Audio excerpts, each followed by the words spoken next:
चुनो।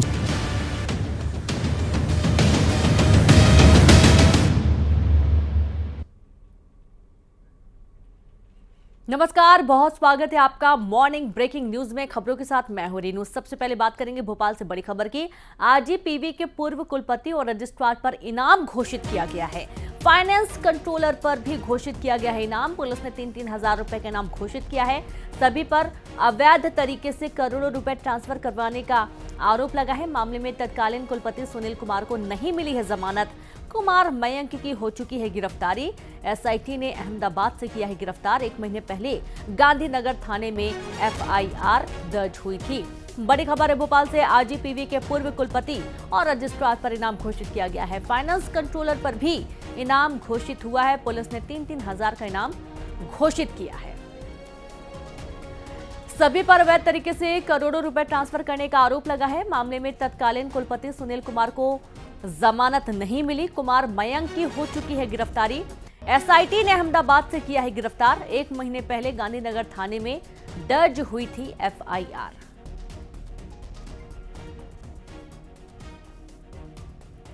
आरोपियों पर 3-3 हजार का इनाम घोषित। बड़ी खबर आपको दे रहे हैं भोपाल से।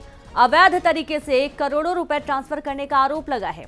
जहां तत्कालीन कुलपति की अग्रिम जमानत अजी भी है और भोपाल में आरजीपीवी घोटाले से जुड़ी ये बड़ी खबर, जहां पर अब इनाम की राशि घोषित की गई है। 3-3 हजार रुपए का पुलिस ने इनाम रखा है। और सीधे रुक करेंगे, संवाददाता वासु चौधरी जुड़ गए हैं। वासु, अब आरजीपीवी के पूर्व कुलपति और रजिस्ट्रार पर इनाम घोषित किया गया है। पूरा पहले मामला बताएं। 3-3 हजार इनाम घोषित किया गया इन पर। बिल्कुल, देखिए आरजीपीवी यूनिवर्सिटी में जिस तरीके के घोटाले हुए, फर्जी ट्रांजैक्शंस हुए, कई मामलों में जो है भ्रष्टाचार के मामले निकलकर सामने आए और उसी को लेकर लगातार जांच चल रही है। और जांच के बीच में ही जो कुलपति हैं, रजिस्ट्रार हैं, जो फाइनेंस कंट्रोलर हैं, ये तीनों ही तत्कालीन जो अधिकारी थे यूनिवर्सिटी के, वो फरार हैं और पुलिस इनकी लगातार तलाश भी कर रही है। जमानत भी कोर्ट की ओर से खारिज कर दी गई। जो सुनील कुमार गुप्ता ने जमानत की अर्जी लगाई थी वो भी खारिज कर दी गई। और उसके बाद अब एसआईटी ने इस पूरे मामले में इन तीनों के ऊपर ही 3-3 हजार रुपए का इनाम भी घोषित कर दिया है। पुलिस का दावा है कि जल्द से जल्द लोगों को पकड़ा जाएगा, गिरफ्तारी होगी और उसके बाद सिलसिलेवार रूप से इनसे पूछताछ की जाएगी कि आखिर क्यों इतने बड़े घोटाले को अंजाम दिया गया, कैसे इतने बड़े घोटालों को अंजाम दिया गया, किन किन चीजों में घोटाले हुए, क्या यही आला अफसर जो हैं, आला अधिकारी जो हैं इस पूरे मामले में शामिल थे या फिर अन्य लोग भी, अन्य चाहे आरजीपीवी के ही अधिकारी कर्मचारी हों या फिर बाहर के कुछ लोगों की भी मिली भगत थी। इन तमाम बातों को लेकर जो है वो जांच चल रही है और अब इनाम घोषित हो चुका है। जब आने वाले समय में गिरफ्तारी होगी तो इन तमाम, चाहे तत्कालीन कुलपति हों, तत्कालीन रजिस्ट्रार हों, फाइनेंस कंट्रोलर हों, इन सब से पूछताछ की जाएगी और कई सवालों से पर्दा उठेगा। इतना बड़ा घोटाला, वो भी शिक्षा के क्षेत्र में जब सामने आता है तो अपने आप में ये हैरान कर देने वाली बात होती है, क्योंकि राजीव गांधी प्रौद्योगिकी विश्वविद्यालय एक जाना माना नाम है। और खास तौर पर अगर आप टेक्निकल डिग्रीज की बात करते हैं तो इस यूनिवर्सिटी एक लंबे एरिया को कवर करती है। कई कॉलेजेस जो है वो इस यूनिवर्सिटी से एफिलिएटेड हैं, तो इस पूरे घोटाले के तार समझा जा सकता है कि कहां तक फैले होंगे और इन सब की बिल्कुल बहुत शुक्रिया आपका वासु तमाम जानकारी के लिए। तो अब आगे आप लगातार जुड़े रहे, आगे भी आपसे जानकारी लेंगे। तो इस तरीके से आप देखिए कि एक बड़ा एक्शन लिया गया है। 3-3 हजार का इनाम घोषित किया गया। लोकसभा चुनाव के दूसरे चरण के लिए आज नामांकन की आखिरी तारीख है। 26 अप्रैल को दूसरे चरण में 89 लोकसभा सीटों पर वोटिंग होगी। एमपी की 7 और छत्तीसगढ़ की 3 सीटों पर दूसरे चरण में चुनाव होना है।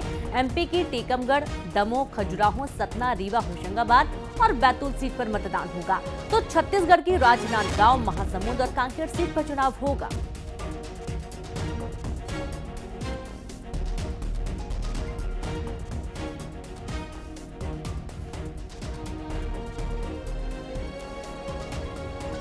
तो आप ये देखिए कि दूसरे चरण के नामांकन का आज आखिरी दिन है, आज आखिरी तारीख है और आज दूसरे चरण के नामांकन के लिए तमाम जो प्रत्याशी हैं, जो दावेदार हैं, चुनावी मैदान में उतरेंगे, उन्होंने आज नामांकन दाखिल करना है। हालांकि पहले भी कुछ नामांकन दाखिल हो चुके हैं, लेकिन आज वो दिन जब नामांकन दाखिल किया जाएगा और इसके लिए आप देखिए कि चाहे बीजेपी हो चाहे कांग्रेस हो, एक तरीके से शक्ति प्रदर्शन की भी कोशिश रहती है। लोकसभा चुनाव के दूसरे चरण के लिए आज नामांकन की आखिरी तारीख है। 26 अप्रैल को दूसरे चरण में 89 लोकसभा सीटों पर वोटिंग होगी और एमपी के साथ ही छत्तीसगढ़ की 3 सीटों पर दूसरे चरण में चुनाव होंगे। एमपी की टीकमगढ़, दमोह, खजुराहो, सतना, रीवा, होशंगाबाद और बैतूल सीट पर मतदान होना है, तो छत्तीसगढ़ की राजनांदगांव, महासमुंद और कांकेर सीट पर चुनाव होगा।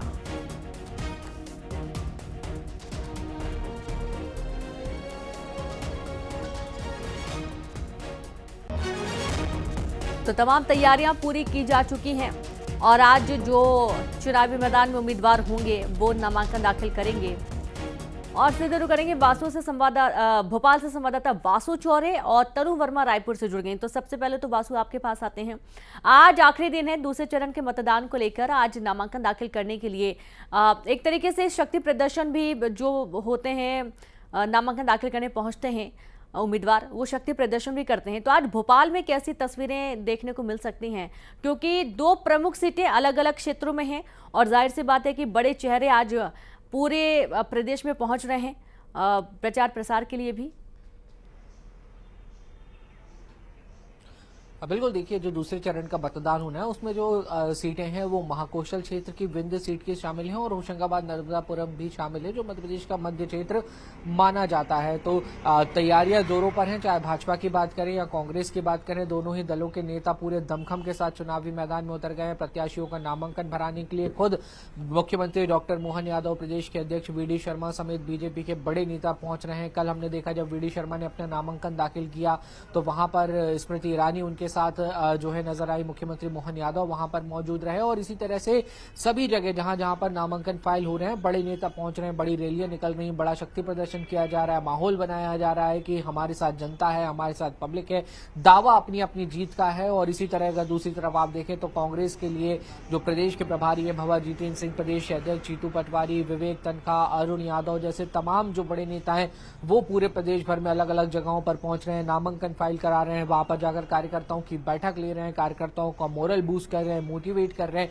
कि विधानसभा चुनाव में भले ही कैसे भी परिणाम आए हों, लेकिन अब आपको एक बार फिर से चुनावी रण में उतरना है, लोकसभा की तस्वीर बदलनी है। क्योंकि 19 में जब चुनाव हुए थे तो सिर्फ एक सीट कांग्रेस जीत पाई थी, तो कांग्रेस के जहन में भी कहीं ना कहीं ये बात है कि उससे बेहतर किया जाए, क्योंकि नई टीम बनने के बाद ये जो लोकसभा के चुनाव है ये पहली अग्नि परीक्षा है। जीतू पटवारी की अगर हम बात करते हैं तो दूसरी ओर वहीं मोहन यादव के मुख्यमंत्री कार्यकाल में ये पहला चुनाव होने जा रहा है। मोहन यादव विधानसभा चुनाव जीतने के बाद मुख्यमंत्री बने थे और अब लोकसभा का चुनाव मध्य प्रदेश में मोहन सरकार रहते हुए पहला बड़ा चुनाव मध्य प्रदेश के अंदर हो रहा है। तो दोनों ही नेताओं के लिए ये कहीं ना कहीं अग्नि परीक्षा है और साख का सवाल भी है। जी जाहिर सी बात है। और तनु के आपके पास आते हैं, राजनांदगांव, महासमुंद और कांकेर, इनमें से ये प्रमुख सीटें हैं छत्तीसगढ़ में जहां से बड़े दिग्गज चेहरे चुनावी मैदान में हैं। तो किस तरीके की हलचल, क्योंकि नामांकन का आज आखिरी दिन भी है।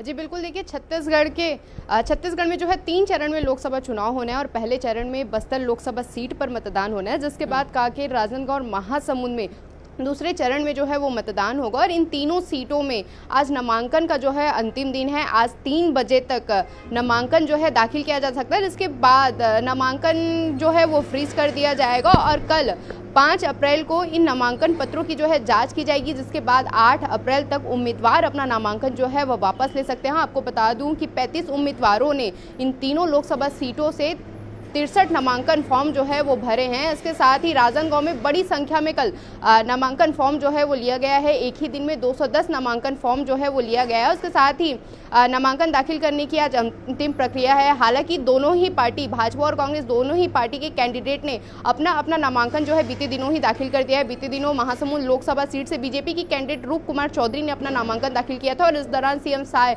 और कई कैबिनेट मंत्री समेत भाजपा के कई वरिष्ठ नेता जो है वो नामांकन में शामिल हुए थे।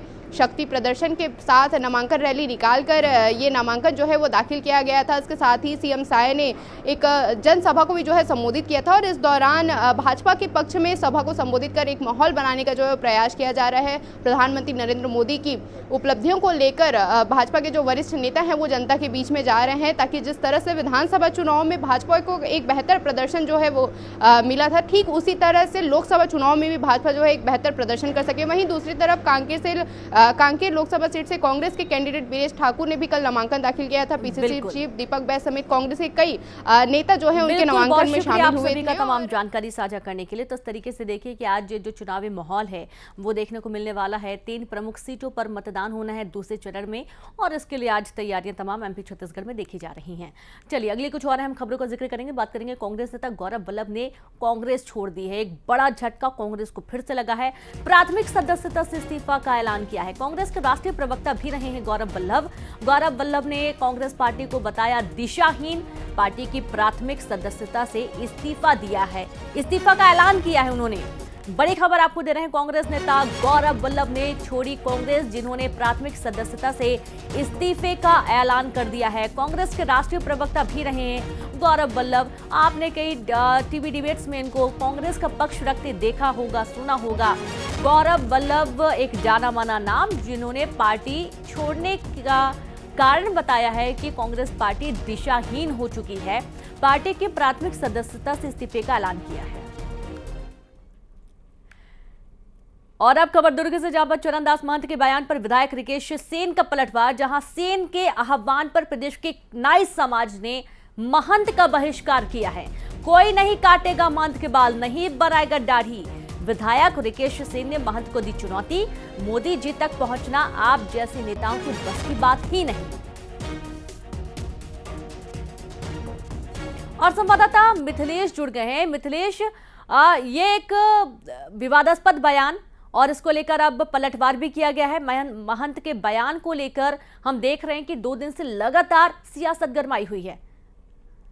निश्चित रूप से चरणदास महंत की विवादित टिप्पणी के बाद में संपूर्ण प्रदेश में जो है वो राजनीतिक गरमाई हुई है और लगातार एक के बाद एक उन पर प्रहार हो रहा है। इसी के तहत में वैशाली नगर विधानसभा के विधायक हैं रिकेश सेन ने उन पर पलटवार किया है। इनके आह्वान पर अब जो है प्रदेश नाई समाज ने जो है ये आह्वान कर दिया है कि चरणदास महंत के कोई बाल नहीं काटेगा, कोई दाढ़ी नहीं बनाएगा और उनका बहिष्कार किया जाएगा। और सबसे बड़ी बात है, इसमें समाज ने भी कड़े शब्दों में निंदा की है। प्रदेश अध्यक्ष जो है नाई समाज के वो रिकेश सेन ही आते हैं, जिनके आह्वान पर ये किया गया है।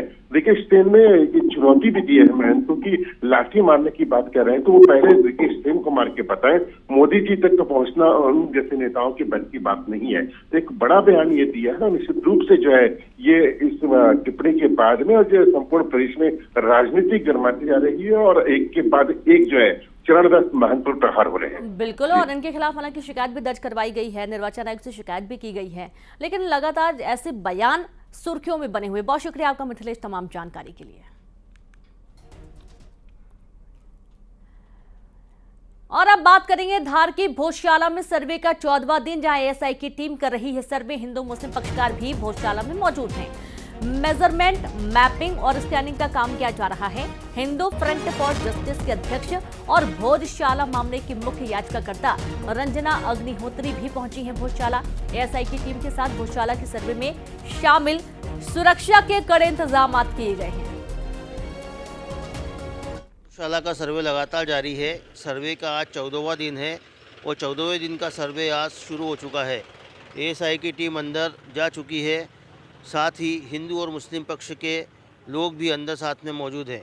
एएसआई की टीम जो है वैज्ञानिक सर्वे करने में जुटी हुई है। पीछे आप देख सकते हैं कि भोजशाला है और भोजशाला में एएसआई का सर्वे जारी है। वैज्ञानिक तरीके से ये पूरा सर्वे किया जा रहा है, जिसके अंदर मेजरमेंट किया जा रहा है, मैपिंग की जा रही है और स्कैनिंग की जा रही है। भोजशाला के अंदर जो स्तंभ बने हुए हैं उनको मार्किंग किया जा रहा है। साथ ही भोजशाला के पिछले वाले हिस्से में 3 स्थानों पर खुदाई चल रही है। खुदाई जो है, खुदाई का दायरा भी बढ़ाया गया है। कल सूत्रों से हमें पता चला है कि खुदाई जो चल रही है, खुदाई का दायरा भी बढ़ाया गया है और कुछ और स्थानों पर खुदाई शुरू की गई है। इसके साथ ही मोबाइल भी यहाँ प्रतिबंधित है। आप देख सकते हैं कि ये बोर्ड लगा हुआ है जिस पे लिखा हुआ है कि मोबाइल पूरी तरीके से प्रतिबंधित है। वहीं कई चीज़ें जो यहाँ प्रतिबंधित की जा रही है, हाई राइज बिल्डिंग जो है उनसे लगातार निगरानी की जा रही है। इस प्रकार से ये पूरा सर्वे जो है जारी है और सुरक्षा के भी चाक चौबंद पुख्ता इंतजाम किए गए हैं। कैमरा पर्सन रवि के साथ नवीन मेहर, न्यूज़ 18। के लिए हाई कोर्ट और सुप्रीम कोर्ट के ऑर्डर की प्रति को ले जाना आवश्यक है। अभी आपको रोक दिया गया है फाइल ले जाने से? नहीं, वो शायद समझ नहीं पाए भैया, लेकिन हाई कोर्ट के ऑर्डर को, सुप्रीम कोर्ट के ऑर्डर को ले जाने से दुनिया की कोई ताकत रोक नहीं सकती। और सीधे रुक करेंगे संवाददाता धार से नवीन मेहर जुड़ गए हैं। नवीन, आज 14वां दिन और देखा जा रहा है कि जो याचिकाकर्ता रंजना अग्निहोत्री वो भी मौके पर पहुंची हुई हैं। किस तरीके की तस्वीरें आज? जी हाँ, बिल्कुल बताना चाहूँगा कि भोजशाला का सर्वे जो है लगातार जारी है। आज जो है सर्वे का 14वां दिन है और 14वें दिन का सर्वे जो है सुबह से ही शुरू हो चुका है। इसमें सबसे खास बात यह है कि इस पूरे मामले की मुख्य याचिकाकर्ता रंजना अग्निहोत्री जो लखनऊ से आई है और 3 दिन के प्रवास पर वो धार में रहेगी और वो भी इस सर्वे में पहुंची है। और जब वो भोजशाला के अंदर प्रवेश हो रही थी तो उनके पास में हाई कोर्ट का आर्डर था और जो आर्डर लेके जो अंदर प्रवेश करने उन्हें नहीं दिया गया, जिसके बाद में पुलिसकर्मी ने उन्हें रोका, लेकिन एएसआई की टीम से इस पूरे मामले को लेकर परमिशन ली गई, जिसके बाद में फिर उन्हें भोजशाला के अंदर प्रवेश दिया गया। तो अभी फिलहाल तो जो है भोजशाला के अंदर वो प्रवेश कर चुकी है। वहीं जो है सर्वे अभी फिलहाल जारी है। हाई कोर्ट का आर्डर भी उनके पास में है और उसके अनुसार जो है वो पूरी सर्वे जो है वो किया जा रहा है। वहीं दूसरी ओर यदि हम सुरक्षा की बात करें तो सुरक्षा के भी चाक चौबंद इंतजाम जो है यहाँ किए गए हैं जी। वहीं इसमें एक सबसे महत्वपूर्ण बात यह है कि इसमें भोजशाला के अंदर जो है 3 तरफ पीछे की ओर जो है वो खुदाई जारी है और खुदाई का दायरा भी जो है वो बढ़ाया गया है जी। इसके साथ ही मेजरमेंट किया जा रहा है, मैपिंग की जा रही है, स्कैनिंग की जा रही है। साथ ही भोजशाला के अंदर जो स्तंभ बने हुए हैं उन स्तंभों को चिन्हित किया जा रहा है। तो इस प्रकार से ये पूरा जो है सर्वे जारी है। खुदाई में कुछ अवशेष भी मिले हैं, ऐसा सूत्रों से जानकारी मिली है। उनको भी जो है एएसआई की टीम संग्रहित कर रही है और संग्रहित करने के बाद में उनकी सैंपलिंग की जाएगी और जांच के लिए उन्हें भेजा जाएगा। बिल्कुल, बहुत शुक्रिया आपका नवीन तमाम जानकारी विस्तार से देने के लिए। तो देखिए, सैंपलिंग का काम लगातार किया जा रहा है और इसके बाद इसे जांच के लिए भेजा जाएगा। खुदाई की जा रही है जैसा कि नवीन बता रहे हैं और 3 जगहों पर खुदाई का काम लगातार किया जा रहा है। अगली कुछ और अहम खबरों का जिक्र करेंगे। बिलासपुर से खबर है जहां तबियत खराब होने के कारण कथा वाचक पंडित प्रदीप मिश्रा बिलासपुर में होने वाले शिव महापुराण कथा में शामिल नहीं होंगे। सिर पर चोट लगने की वजह से यह मस्तिष्क में सूजन आई है और उनके स्वास्थ्य लाभ के लिए भक्तों ने यज्ञ किया और हनुमान चालीसा का पाठ किया। पंडित प्रदीप मिश्रा बिल्हा में 11 से 15 अप्रैल तक होने वाले शिव महापुराण कथा में कथा वाचन करने वाले थे। 29 मार्च को महादेव होली उत्सव के दौरान किसी ने गुलाल के साथ नारियल फेंक दिया था, जिससे पंडित मिश्रा के सिर पर चोट लगी थी और वो उसी दौरान जख्मी हो गए थे। तुरंत हॉस्पिटल ले जाया गया और उनकी स्थिति हालांकि खतरे से बाहर है, लेकिन उन्हें ज्यादा सूजन आई हुई है सिर में। इसकी वजह से वे पूजा में शामिल नहीं हो पा रहे हैं। सारंगढ़ में 65 लोगों को फूड पॉइजनिंग, दशगात्र कार्यक्रम में शामिल होने के लिए गए थे सभी लोग और 53 लोग बिलाईगढ़ में भर्ती किए गए हैं। धनसिर स्वास्थ्य केंद्र में 12 मरीज भर्ती किए गए हैं। बड़ी खबर है सारंगढ़ से, जहां 65 लोग फूड पॉइजनिंग का शिकार हो गए हैं। दशगात्र कार्यक्रम में ये शामिल होने गए हुए थे। सभी लोगों को वहां पर जो खाना खाया गया था उसके बाद से ये सभी बीमार हुए हैं। 53 लोग बिलाईगढ़ में भर्ती किए गए हैं। धनसिर स्वास्थ्य केंद्र में 12 मरीजों को लाया गया। इनमें महिलाएं भी शामिल हैं, बुजुर्ग भी शामिल हैं, बच्चे भी शामिल हैं, जो दशगात्र कार्यक्रम के दौरान फूड पॉइजनिंग का शिकार हो गए। तो कुल 65 ये संख्या है जो फूड पॉइजनिंग का शिकार हुए हैं और इन्हें तुरंत हॉस्पिटल पहुंचाया गया। आप ये देखिए कि फूड पॉइजनिंग के चलते पेट में बहुत तेजी से दर्द होता है, वॉमिट होता है, चक्कर आते हैं, तमाम ऐसे जो सिम्टम्स होते हैं। इसके चलते जैसे ही देखा कि सबकी तबीयत खराब होने लगी, हालत बिगड़ने लगी है, तुरंत हॉस्पिटल सभी को ले जाया गया। 65 लोगों को हॉस्पिटल अलग अलग जगहों पर एडमिट किया गया है। तो धनसिर स्वास्थ्य केंद्र में 12 मरीज भर्ती किए गए हैं। 53 लोगों को बिलाईगढ़ में भर्ती किया गया है। सभी लोग दशगात्र कार्यक्रम के दौरान पहुंचे हुए थे और इसी दौरान इन्होंने खाना खाया और फूड पॉइजनिंग का शिकार हो गए। एक साथ 65 लोगों की हालत गंभीर होने के चलते इन्हें तुरंत हॉस्पिटल पहुंचाया गया, जहां पर इलाज किया जा रहा है। हालांकि सभी की स्थिति खतरे से बाहर अभी तक की अपडेट में सामने आई है। बड़ी खबर है सारंगढ़ से। तो 53 लोग बिलाईगढ़ में भर्ती किए गए हैं। धनसेर स्वास्थ्य केंद्र में 12 मरीज भर्ती किए गए हैं। सारंगढ़ का पूरा मामला है। दशगात्र कार्यक्रम के दौरान ये सभी फूड पॉइजनिंग का शिकार हुए। रायपुर में पुलिस की बड़ी कार्रवाई। वाहन चेकिंग के दौरान 10 लाख की चांदी जब्त की गई है। मौदाहापारा पुलिस ने इस चांदी को जब्त किया है। आप ये देखिए कि जब से कोड ऑफ कंडक्ट लागू हुआ है, जब से आचार संहिता लागू हुई है, तब से लगातार जो पुलिस की टीम है वो चेकिंग कर रही है, चाहे वो प्रदेश की सीमा हो। और वाहन चेकिंग के दौरान कई बार बड़ी मात्रा में अवैध चीजें भी बरामद की गई हैं। 10 लाख की चांदी जब्त की गई है और इस चांदी को जब्त किए जाने के बाद तमाम कागजात खंगाले जा रहे हैं कि चांदी कहां से आई है, कहां ले जाया जा रहा था, इसकी ओरिजिनल बिल्स कहां हैं, ये तमाम जांच हो रही है।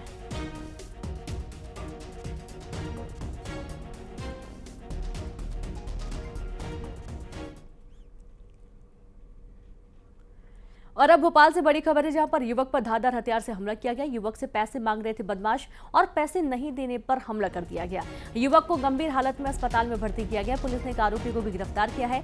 दूसरे आरोपी की पुलिस तलाश कर रही है।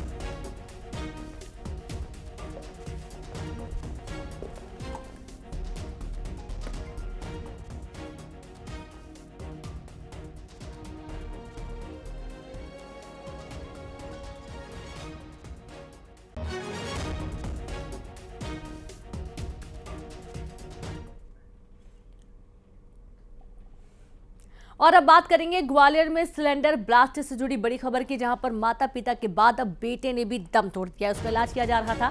5 साल के बच्चे के इलाज के दौरान मौत हो गई। जयरोग अस्पताल में आईसीयू में भर्ती था बच्चा। 29 मार्च को सिंधिया नगर में ब्लास्ट हुआ था। सिलेंडर ब्लास्ट में आग लग गई थी और इसमें पूरा परिवार झुलस गया था। कुल 5 लोग थे, जिनमें 3 बच्चे और माता पिता शामिल थे। माता पिता की पहले ही मृत्यु हो चुकी थी, बच्चे की भी मौत हो गई। अब 2 जो बेटियां हैं उनका आईसीयू में इलाज चल रहा है। उनकी भी हालत नाजुक बनी हुई है।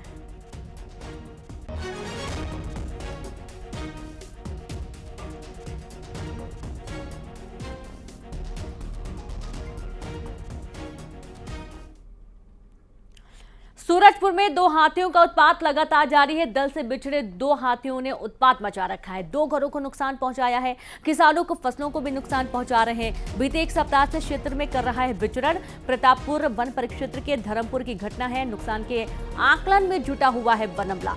बड़ी खबर आपको दे रहे हैं सूरजपुर से। 2 हाथियों का उत्पात लगातार जारी है, जहां दल से बिछड़े 2 हाथियों ने उत्पात मचा रखा है। 2 घरों को नुकसान भी पहुंचाया गया। किसानों के फसलों को भी नुकसान पहुंचाया। बीते 1 सप्ताह से क्षेत्र में कर रहा विचरण। प्रतापपुर वन परिक्षेत्र के धर्मपुर की घटना है। नुकसान के आकलन में जुटा हुआ है वन अमला।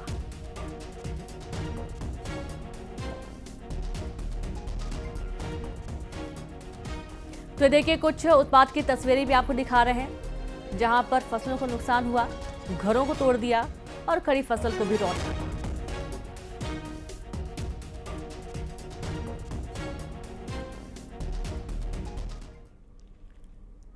और चलिए अब देखेंगे 20 बड़ी खबरें। रायपुर में कोल घोटाले के आरोपियों से पूछताछ।